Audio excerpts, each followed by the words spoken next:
Saya dan bila saya lahirkan diorang, saya kerap juga beberapa kali tinggalkan diorang kan selepas umur diorang setahun.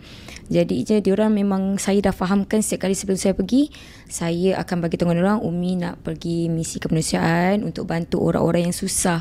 Sebab kita tak boleh sentiasa merasa kita selesa tanpa melakukan apa-apa. Saya selalu ingatkan benda ni dekat diorang.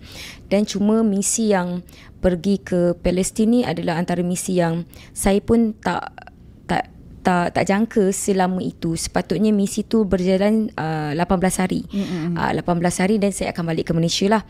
Tapi disebabkan ada beberapa perkara yang banyaklah perkara yang terjadi sepanjang misi tu, jadi berlarutan sepanjang 43 hari macam tu.